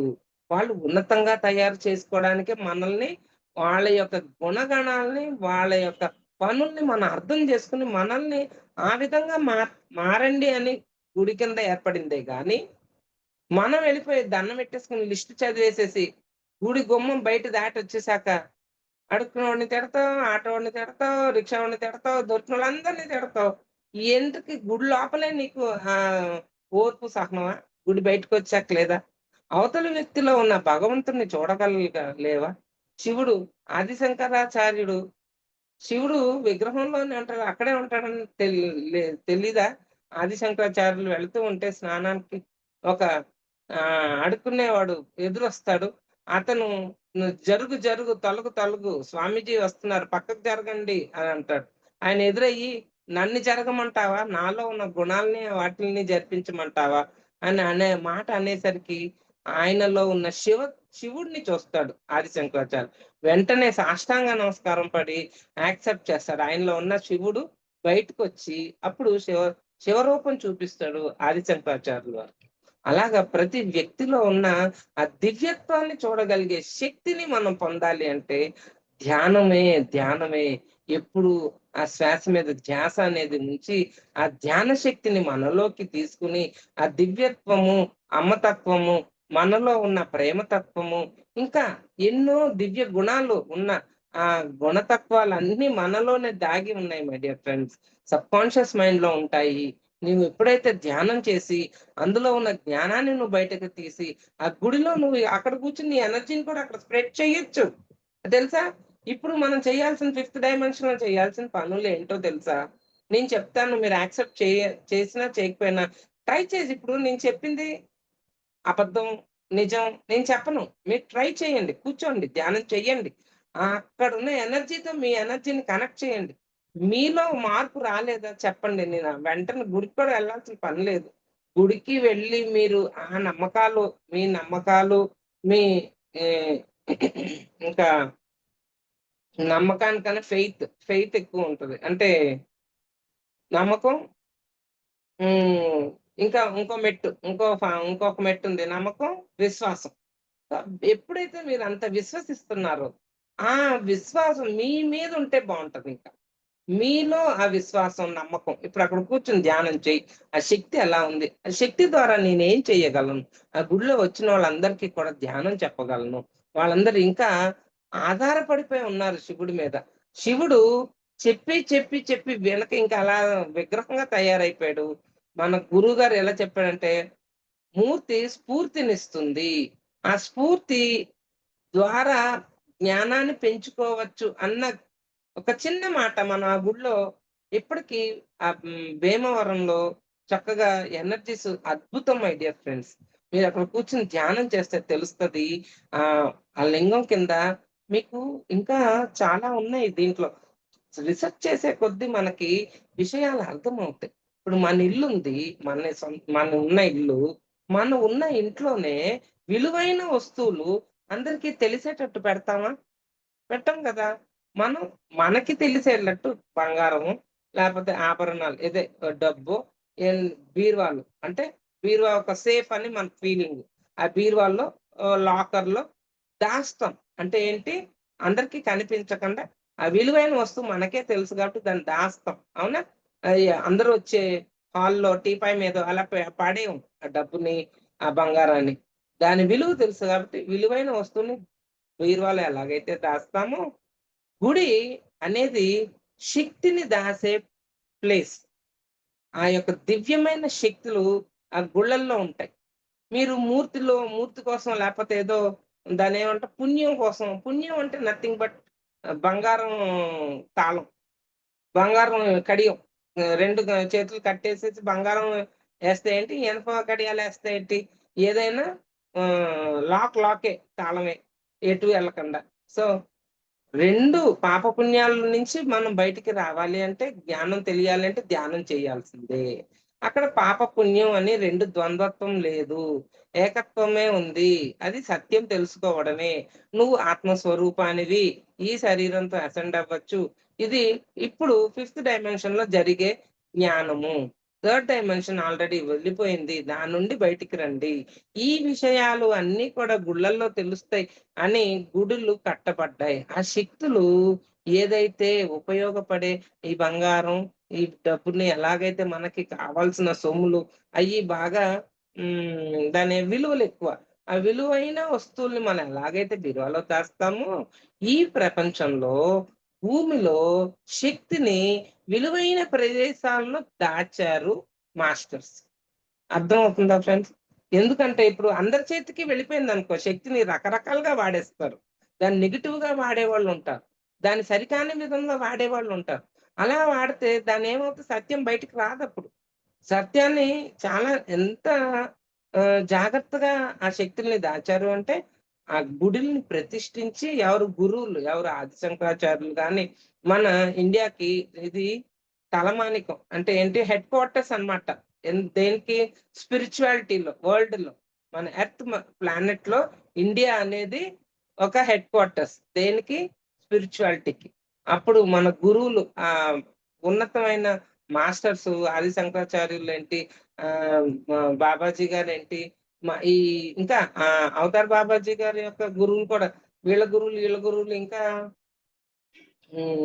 వైష్ణవ మతాన్ని తీసుకొచ్చిన రామానుజాచార్యులు వారు, ఇలాంటి గురువులు ఎన్నో మంది గురువులు మన ఇండియాలో పుట్టి పెరిగి ఆ శక్తుల్ని ఈ గుడి అనే ఒక ఆ తయారు చేసి దాంట్లో శక్తిని దాచారు మై డియర్ ఫ్రెండ్స్. శక్తి కంటికి కనపడదు, అది తీసుకుంటేనే అదేంటంటే ఈ భౌతిక శరీరానికి సంబంధించింది కాదు. మన 7 శరీరాలు కదా, ఆస్ట్రల్ బాడీస్ ఉంటాయి అన్నమాట. ఫిజికల్ బాడీ, ప్లాస్మా బాడీ, తర్వాత ఆస్ట్రల్ బాడీ, తర్వాత మెంటల్ బాడీ. ఇలాగా బాడీస్ ఉంటాయి, 7 బాడీస్ ఉంటాయి అన్నమాట. ఈ 7 బాడీస్ కి సంబంధించింది ఆ ఎనర్జీ. ఎనర్జీని ఎప్పుడైతే నువ్వు తీసుకోవడం తెలిసిందో, అర్థమైందో, నువ్వే ఆ దేవుడిగా తయారయ్యి ట్రాన్స్ఫర్మేషన్ అయిపోతావు. ఇచ్చే గుణం అప్పుడు నీలో ఏర్పడుతుంది. నీ దగ్గర ఉన్న శక్తిని గాని, జ్ఞానాన్ని గాని, డబ్బుని గాని, నీ దగ్గర ఏదైతే ఇవ్వగలిగే స్థితిలో నువ్వు ఉంటావో దాన్ని ఇస్తూనే ఉంటావు రోజు. అప్పుడు నువ్వే ఆటోమేటిక్ గా దివ్యత్వంలోకి నువ్వు ఎంటర్ అయిపోతావు. అదే ఫిఫ్త్ డైమెన్షన్. అవన్నీ తెలియజేస్తాం యొక్క లక్ష్యమే గుడులు ఏర్పడ్డాయి అప్పటి రోజుల్లో. ఆ గుడి ఏర్పడినప్పుడు వీళ్ళు దాన్ని అర్థం చేసుకునే స్థితిలో మానవులు లేరు కాబట్టి, థర్డ్ డైమెన్షన్ లో ఉన్నారు కాబట్టి, వాళ్ళకి లేమితనం అనేది ఉంది కాబట్టి, ఆ థర్డ్ డైమెన్షన్ లో లేక లిస్ట్ చదివేవారు శివుడి దగ్గరికి వెళ్ళి, నాకు అది కావాలి, నాకు నా భార్య బాగుండాలి, నా భర్త బాగుండాలి, నా పిల్లలు బాగుండాలి, నాకంతా సుభిక్షంగా ఉండాలి. తర్వాత ఇదంతా అయిపోయాక లోకా సంస్థ సుఖినో భవంతు ఒకటి చెప్పేస్తారు, అందరూ బాగుండాలి. అది కాదు మనకు కావాల్సింది. అందరూ బానే ఉన్నాం, ఎగ్జామ్ లో హాల్స్ లో పిల్లలందరూ అందరూ బానే ఉంటేనే ఎగ్జామ్ రాస్తారు, అవునా కాదా ఫ్రెండ్స్? సో మనం ఏంటి, ఇక్కడ అందరం బానే ఉన్నాం, రాయడానికి కర్మ కొద్దీ, కర్మ అనేది ఫిఫ్త్ స్టాండర్డ్ దాకా అనుకుంటే, 10th స్టాండర్డ్కి వచ్చాక అక్కడ కర్మ ఉండదు. నువ్వు పాస్ అవ్వడమే మెయిన్ ఉండాలి. సో అక్కడ పాస్ అవ్వాలి అంటే ఏం చేయాలి, ఏదైతే నువ్వు దాటవలసినవి ఉన్నాయో, ఏది ఇప్పుడు దాకా మనం అనుకున్నాం కదా, సరికాని కోరికల నుండి బయటికి రావాలి, సరికాని ఆలోచనలు మార్చుకోవాలి. శివుడు ఎంత చెప్పినా పార్వతీదేవి వినేది కాదు. ఆవిడెళ్ళి, సరే నీ ఇష్టం, అనుభవమే జ్ఞానం. ఆవిడ అనుభవించి అర్థం చేసుకుంది. ఇలా కాదు, ఇద్దరం శివశక్తులు కలిసినప్పుడు అక్కడ ఎనర్జీ కనెక్ట్ అవుతుంది, ఇది ఇలా చెయ్యాలి అని అప్పుడు ఆవిడ అర్థం చేసుకుంది. ఇయన్నీ కూడా వీళ్ళందరూ కూడా ఎవరు, వినాయకుడేంటి, సుబ్రహ్మణ్య స్వామి ఏంటి, శివుడేంటి, పార్వతి ఏంటి, మనకి వీళ్ళందరూ కూడా జ్ఞానాన్ని ఇవ్వడానికే వాళ్ళ జీవితాలని పణంగా పెట్టి, వాళ్ళ శక్తుల్ని, కుమారస్వామి ఉద్భవించింది కూడా శివుడి యొక్క శక్తి కలయికలో లేవు. వాళ్ళెవ్వరు కలిసేవారు కాదు మనలాగా మనుషులు కలిసినట్టు. ఆడ మగ కలిసే గాని ఒక బిడ్డ పుట్టాలి అనేది లేదక్కడ. అక్కడ అంతా డైమెన్షన్ వేరు, ఎనర్జీస్ వేరు, ఫ్రీక్వెన్సీ వేరు. వాళ్ళ శక్తులు కలిసేవి. శక్తి ద్వారా కొత్త శక్తి పుట్టుకొచ్చి అలాగా సుబ్రహ్మణ్య స్వామి పుట్టడం జరిగింది. మీరు ఆ డైమెన్షన్ కూడా తెలుసుకోగలిగే శక్తి మీలో ఉన్నప్పుడు శివుడి యొక్క కథ మీరు చదివితే వాళ్ళు రాసింది థర్డ్ డైమెన్షన్ లో అయినా ఇప్పుడు వచ్చిన డైమెన్షన్ కి సరిపడా అక్కడ ఎనర్జీ చేంజ్ అయ్యి ఆ సబ్జెక్ట్ మనకు అర్థం అవుతుంది కూడా. అదంతా కూడా ఎనర్జీ సిస్టమ్ లో వర్కౌట్ జరిగింది అక్కడ. అందుకనే రాత్రికి రాత్రి గుడి కట్టాలి అంటే ఎనర్జీ సిస్టమ్ చేంజ్ అవుతేనే వీలవుతుంది. లేకపోతే చిటికేయంగానే ఎనర్జీకి అది వచ్చేయాలంటే అది నైన్త్ డైమెన్షన్, ఫిఫ్త్ డైమెన్షన్ నుంచి హయ్యర్ డైమెన్షన్ లో ఉన్నప్పుడే జరుగుతుంది my dear friends. Third dimension లో అవ్వదు గాక అవ్వదు. కానీ మనం అక్కడికెళ్ళి ఏం చేస్తున్నాము? అట్టడుగు స్థాయిలో ఉన్న కోరికల్ని కోరుకుంటున్నాము. నా అన్ని బాగుండాలి, నాకు డబ్బులొచ్చేయాలి, నాకు రోగాలుండొద్దు. ఆ! రోగాలుండొద్దు అంటావు, అత్తగారంటే పడదు. రోగాలుండొద్దంటావు, మొగుడంటే ఇష్టం ఉండదు. రోగాలుండొద్దంటావు, ఒకళ్ళ మీద ఇంకా నీకు కోపం, ఈర్ష్య, ద్వేషము ఇయన్నీ పోవు. ఇయన్నీ వదులుకోకుండా నీకు ఎక్కడ దివ్యత్వం ఎక్కడి నుంచి వచ్చేస్తది? దేవుడెందుకు నీకు అన్నీ ఇచ్చేస్తాడు? ఇవ్వడు కదా నువ్వు వాళ్ళకి. నువ్వు తయారవ్వాలో, నువ్వు ఉన్న స్థితి నుంచి ఉన్నతంగా తయారవ్వాలో, అది అవ్వకుండా వాళ్ళు నీకు సర్టిఫికేట్ ఇచ్చేయమంటే ఇవ్వరు. ఇవ్వరు. My dear friends. సో, మనం ఎలా మారాలి? ప్రకృతికి అనుగుణంగా ఎలా మార్పు చెందాలి? ఆ భగవంతుడి దగ్గరికి వెళ్లి అడుగుతే ఇవ్వడు.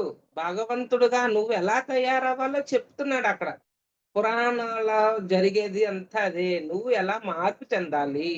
ఆయన నేర్పించాడు. ఓహ్! అలా నేను ఉండకూడదు, ఇలాగుండాలి అని ఆ స్థల పురాణాన్ని బట్టి మనం అర్థం చేసుకొని, ఎలా ఉండకూడదో, ఎలా ఉండాలో అది నేర్పించేది గుడిలో ఉన్న భగవంతుడు చెప్పే కథ అది మై డియర్ ఫ్రెండ్స్. అది అసలైన సత్యము.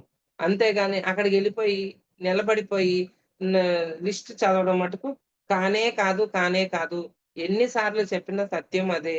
మీరు అక్కడికెళ్ళి ఏమీ అడగరాదు. ఆయనలాగా నేనెలా తయారవ్వాలి శివా? నీ స్థితికి నన్ను చేర్చు. నేను కూడా ఇలాగే నీకు ఉపయోగపడేటట్టు ఆయన ఎప్పుడు ఇల్లు కట్టుకోలేదు మై డియర్ ఫ్రెండ్స్. శివుడికి ఇల్లు అవసరం లేదు. కోరికలు చిట్టాలో ముందు ఫస్ట్ లిస్ట్‌లో మనకి కావాల్సిన సొంత ఇల్లుంటాయి. ఎవ్వరికైనా అడగండి. శివుడు ఎప్పుడైనా సొంతిల్లుగా పార్వతీదేవి అడుగుద్ది. ఇల్లు కట్టాలి, మనకి ఇల్లు కావాలి, ఉండాలి. సరే నీ ఇష్టం కట్టుకో అంటాడు. చాలా పెద్ద మ్యాన్షన్ కట్టుకుంటది. ఎవరు పార్వతీదేవి. ఇంకా అంటే కోరికలో ఉన్నారు ఆవిడ ఇంకా. అంటే ఇది కూడా ఏంటి సొంతంగా కాదు మై డియర్ ఫ్రెండ్స్. పార్వతీదేవి కోరికలో ఉండడం ఏంటి? మనకి నేర్పించడానికి ఆవిడ అక్కడ నాటకంలో ఆ పాత్ర ఏశారు. నిజంగా పార్వతీదేవి ప్రకృతికి అనుగుణంగా ఆవిడే ప్రకృతి. ఆవిడ ప్రకృతి పరంగా ఉంటదెప్పుడు. ఆవిడ చేసే ఈ పనులన్నీ కూడా మనకి జ్ఞానాన్ని తీసుకురావడానికి జరిగినియి అక్కడ. ఆవిడ ఆ మ్యాన్షన్ కట్టేసి అప్పుడు ఏమవుతది శ్రీలంక నుంచి వస్తాడు. రాక్షసుడు. ఆడి పేరేంటి? సీతను పట్టుకుపోయాడు కదా! రావణాసురుడు.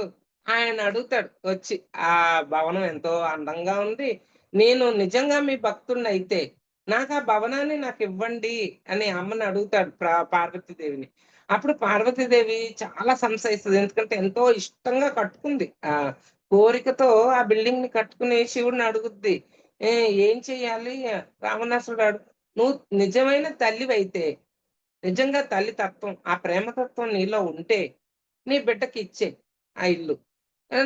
లేదు నీకు 2 రకంగా ఏది నేను చెప్పను. నువ్వే తేల్చుకో నిన్ను అని శివుడు చెప్పేసి వదిలేస్తే, పార్వతీదేవి ఆఖరికి ఆ బిల్డింగ్ రావణాసుడికి ఇచ్చేస్తది. తెలుసో లేదో మీ అందరికి. అంటే మ ఎందుకు చెప్తున్నాను అంటే కోరికలు మనం ఎక్కడ ఉంటున్నాము? ఏ స్థితిలో ఉంటున్నాము? గుడికెళ్ళి ఏమి నేర్చుకోవాలి? పార్వతీదేవి ఏం చెప్పింది? ఇప్పుడు అక్కడ భీమవరంలో శివుడి పైనే అమ్మవారు అన్నపూర్ణాదేవి. మరి అన్నపూర్ణాదేవి అంటారు, గంగా అంటున్నారు. అంటే హ్మ్. వాళ్ళ హిస్టారికల్‌గా వచ్చిందేంటంటే, ఎక్కడా లేదంట అటువంటి గుడి. కింద మా శివుడు లింగం, పైనేమో అమ్మవారిది, అన్నపూర్ణాదేవిదుంది. ఆ పక్కనే అమ్మవారు రాజరాజేశ్వరి పేరుతో ఆవిడ ఆవిర్భవించింది కూడా ఉంది. అయితే ఇది ఇలా ఎందుకు జరిగిందంటే అన్నపూర్ణాదేవి అన్నం మీద ఉన్న ఇష్టాన్ని వదలడం. అన్నం మీద ఇష్టంతో మనం ఏంటి తిండికి ఇష్టపడిపోయి బానిసైపోయి ఇంకా రాత్రి అపరాత్రి సాయంకాలం వేళలతో సంబంధం లేకుండా ఇష్టంతో తినేసేయడాలు. పోనీ వయసు ఎంత వయసుతో ఇంతే తినాలి అనేది లేనే లేదు. నిజంగా చెప్తున్నాను. ఎంత పడితే ఇంకా అరిగిస్తుంది కదా అన్న తినేవాడు కూడా ఉన్నాడు. ఇంకా శరీరం సహకరించి తిండిని అరిగించేసే శరీరాలు కూడా ఉన్నాయి భూమి మీద. ఆళ్ళు ఇంకా అంటే ఏంటి, నువ్వు వచ్చిన లక్ష్యం మీద నీ జ్ఞానాన్ని పంపించకుండా ఈ కోరికల మెట్లు ఆపేస్తున్నాయి. వందో మెట్ల భగవంతుడు ఉన్నాడండి. మనం భగవంతుని చేరుకోవాలి. భగవంతుడు ఎవరో కాదు, నీ పూర్ణాత్మే. ఈ ధ్యాన భాషలో చెప్పుకోవాలి అంటే మన పూర్ణాత్మ ఉందక్కడ. నీ పూర్ణాత్మ నుంచి పైన ఇంకా మొనాడ్ ఉంది. పూర్ణాత్మకిను మూల మూల చైతన్యానికి మధ్యలో ఇంకో ఎనర్జీ ఉంది మనదే. ఆ ఎనర్జీని చేరుకోవాలి. ఆ మొనాడ్‌ని చేరుకోవాలి అంటే ఈ ఒక్కో మెట్టు నీ కోరికల చిట్టా పెరిగిపోయి నేను కిందకి పుల్లింగ్ డౌన్. నిన్ను కిందకి లాగేస్తుంది. పైకెళ్ళనివ్వకుండా. ఇంకొక్క మెట్టే ఉంది నీ పూర్ణాత్మ చేరుకునేసరికి. పూర్ణాత్మ అంటే మూల చైతన్యానికి వెళ్ళగలిగే భగవంతుడు ఎవరైతే అంటున్నామో, నీ పూర్తి శక్తులతో ఎక్కడైతే పూర్తి ప్యూరిటీతో మొత్తం నీ హయ్యర్ డైమెన్షన్ నీ యొక్క అంశే అక్కడుంది. వెళ్లి చేరుకోవడానికి ఇంత సాధన చేసి, ఇంత జ్ఞానాన్ని తెలుసుకుని, ఎన్నో మార్పులు మనలో అన్ని మార్చుకుని ఎళ్తూ ఉంటే ఆఖరక్కడ ఐస్ క్రీమ్ బండి చూసి ఆగిపోతాం. ఐస్ క్రీమ్ బండి తీసుకొని తిన్నావు కదా! ఐస్ క్రీమ్ వదిలి ఎళ్ళొచ్చు కదా! 2 ఐస్ క్రీమ్‌లు తిన్నావు. పోనీ 10 ఐస్ క్రీమ్‌లు తిను. 11 ఐస్ క్రీమ్ కన్నా బయటికి రావాలిగా. వెంటనే గులాబ్ జామ్ బండి కనిపిస్తది. అక్కడ ఆగిపోతున్నాం. ఎక్కడికెళ్ళాలి మై డియర్ ఫ్రెండ్స్? నేనెలా రావాలి? అని మళ్ళా కొట్టుమెట్లు మనల్ని మనమే లాగేసుకుంటున్నాం. అది గమనించుకోవాల్సిన ఎరుక. అందుకనే పత్రి సార్ మనకి ఎరుక నేర్పించారు. ఆ ఎరుక స్థితిని తెలిసిన రోజుని నీ హయ్యర్ సెల్ఫ్‌ని నువ్వు కనెక్ట్ అవ్వడానికి వెళ్ళే మెట్లెక్కుతూ ఉంటే, ఏ మెట్టయితే నిన్ను కిందకి దిగజారుస్తుందో దాన్ని అదిమి పట్టుకొని, దాన్ని దాటుకొని వెళ్ళగలిగే శక్తి ధ్యానం ద్వారా నీకు కలుగుతుంది. ఎప్పుడైతే సాధనని పెంచుతావో, ఎప్పుడైతే జ్ఞానాన్ని కూడ ఐ మీన్ యాడ్ చేసుకుంటావో నీ లైఫ్‌లో, అంటే నీ జీవితంలో భౌతికమే కాదు, భౌతికం వేరు, ఆధ్యాత్మికం వేరు లేదు మై డియర్ ఫ్రెండ్స్. అక్కడ ఉన్నదల్లా ఆధ్యాత్మికమే. ఆత్మతత్వాన్నే నువ్వు ఈ తత్వంలోకి కనెక్ట్ చేసుకోవాలి. ప్రేమ తత్వాన్ని పంచాలి. యాక్సెప్ట్ చెయ్యాలి. లెట్ ఇట్ గో చెయ్యాలి. ఏది జరిగినా నీకు సంబంధం లేదన్నట్టే ఉండాలి. అంటే ఇది ట్రాన్స్‌ఫర్మేషన్ పీరియడ్. మార్పు జరిగే సమయము. ఈ సమయంలో నీ కళ్ళెదుట ఏది జరిగినా దేంట్లో వేలెట్టకు. నిన్ను నువ్వు మార్చుకోవడానికే ప్రయత్నించు. అవతల వ్యక్తిని గాని, అవతల సిట్యుయేషన్‌ని గాని మార్చడానికి ప్రయత్నం చెయ్యబాకు. న్యూ ఎనర్జీలో మాస్టర్స్ అదే చెప్తారు. నిన్ను నువ్వు మార్చుకో. నీ ఆలోచన విధానాన్ని మార్చుకో. నువ్వు చూసే చూపుని మార్చుకో. నీ లోపల ఏం ఆలోచనలొస్తున్నాయో దాన్ని మార్చుకో. నీ స్థితిని నువ్వు మార్చుకుని ముందు అడుగు వేసి డైమెన్షన్‌ని, ఫ్రీక్వెన్సీని మార్చుకోవాల్సింది నీ చేతిలోనే ఉంది. ఎవరో వచ్చి నీ డైమెన్షన్‌లు, ఫ్రీక్వెన్సీలు మార్చరు. నీ ఆలోచన విధానమే నీ డైమెన్షన్, ఫ్రీక్వెన్సీలని మారుస్తది. అప్పుడు నువ్వు హయ్యర్ డైమెన్షన్స్‌కి ఆటోమేటిక్‌గా ఎళ్ళిపోతే, ఆ తర్వాత అసెన్షన్‌కి సంబంధించిన స్టెప్స్‌ని నువ్వు ఫాలో అయిన రోజుని అసెండ్ అయి తీరతావు. నువ్వే ఆ శివుడయి కూర్చుని ఉంటావు. దానికి కార్తీక మాసమే అక్కర్లేదు. ఎన్ని మాసాలు ఏ మాసం వచ్చినా నువ్వు శివుడుగా ఉండు. శివుడుగా ప్రవర్తించు. శివుడుగా చక్కగా అడిగింది ఎవ్వడికి లేదు అనకుండా రాక్షసుడిని, దేవతల్ని ఒకలాగా చూసాడు మై డియర్ ఫ్రెండ్స్ శివుడు. నువ్వెప్పుడు చూస్తావు నువ్వు? నువ్వు అందరిని ఎవరి కాళ్ళు ఏ స్థితిలో ఆ స్థితిని ఇంకా నువ్వు స్థితులను పట్టుకుంటే నువ్వెప్పుడు శివుడవుతావు? శివుడిని చూసి శివతత్వాన్ని నువ్వు తెలుసుకోవాలి. నువ్వే శివుడుగా తయారవ్వాలి అనే విషయాన్ని నువ్వు అర్థం చేసుకోవాలి. అంతేగాని శివ నువ్వు నన్ను కాపాడు అనే స్థితికి నువ్వు చేరకు. శివుడు ఎప్పుడు కాపాడుతూనే ఉంటాడు. నువ్వు అడిగినా, నువ్వు అడగకపోయినా నిన్నే కాదు, రాక్షసులనే కాదు, దెయ్యాలనే కాదు, దేవత అందరిని చూసుకోవాల్సిన భగవంతుడు శివుడు. మనం ఆయన్ని చూసుకుని నేర్చుకోవాల్సింది ఎంతో ఉంది మై డియర్ ఫ్రెండ్స్. గుడి నీకు ఆ గుర్తులు తీసుకొస్తాయి. ఆ యొక్క జ్ఞానాన్ని నీకివ్వడానికి ప్రయత్నం చేస్తాయి గుడి అనేది. అదిగా మారండి మై డియర్ ఫ్రెండ్స్. కార్తీక మాసం మంచి క్లైమేట్, మంచి మనసుకి ఉల్లాసాన్నిచ్చి, చాలా అద్భుతమైన ఈ ప్రదేశాలకి మీరు వెళ్లి కూర్చుని, ధ్యానం చేసి, అక్కడున్న శక్తితో మమైకమయ్యి, జ్ఞానాన్ని అడిగి తీసుకోండి. నా యొక్క ప్రవర్తనలో మార్పు రావట్లేదు భగవంతుడా! నన్ను మార్చడానికి నువ్వు ఏదో ఒక సాయం చెయ్యి. ఆ శక్తినివ్వు. దాని ద్వారా నన్ను నేను మార్చుకుంటాను. జ్ఞానం ద్వారా సమాజానికి అందరికి ఉపయోగపడతాను. ముందు మిగతా వాళ్ళకి ఉపయోగపడటం దేవుడు.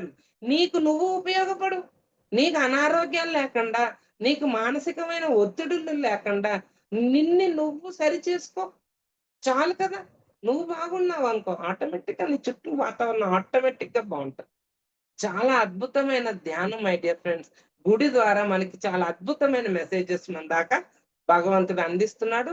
ఇవాళ రోజున ఆ మెసేజెస్‌ని తీసుకోవడానికి అందరూ ఆ గుడిని సందర్శించి, అక్కడున్న ఎనర్జీస్‌ని తీసుకొని, అక్కడ ధ్యానం చేయవలసిందా నా ద్వారా మాస్టర్స్ అందరూ మిమ్మల్ని కోరుకుంటున్నాం ఫ్రెండ్స్. నాకు ఈ అవకాశం ఇచ్చిన ఫర్ యూ వాళ్ళందరికీను, అలాగే మాస్టర్స్ అందరికి చాలా thanks. Thank you madam. Thank you friends. నాకు ఈ అవకాశం ఇచ్చిన మాస్టర్స్ అందరికీ కూడా చాలా థాంక్స్ చెప్పుకుంటున్నాను. కృతజ్ఞతలు చెప్పుకుంటున్నాను. ఆత్మాభివందనాలు కూడా తెలియజేసుకుంటున్నాను. Thank you friends. Thank you madam. Thank you so much madam. For you మీకోసం మన ఛానల్కి వచ్చి ఎంతో గొప్ప ఆత్మజ్ఞానం అందించిన బిందు మేడం గారికి ధన్యవాదాలు తెలుపుకుంటూ, మాస్టర్స్ ప్రతినిత్యం ఎరుకతోటి ధ్యానం, స్వాధ్యాయం, సజ్జన సాంగత్యం చేద్దాం మాస్టర్స్. అందరి చేత చేయిద్దాం మాస్టర్స్. మనకి వైజాగ్కి మెగా పిరమిడ్ రావాలని పరమ గురువుల కోరిక, పత్రి గారి కోరిక, పత్రి మేడం కోరిక. మనం అందరం సంకల్ప జ్ఞానం చేసి వైజాగ్కి మెగా పిరమిడ్ వచ్చేలా చేద్దాం masters. Thank you masters. Thank you.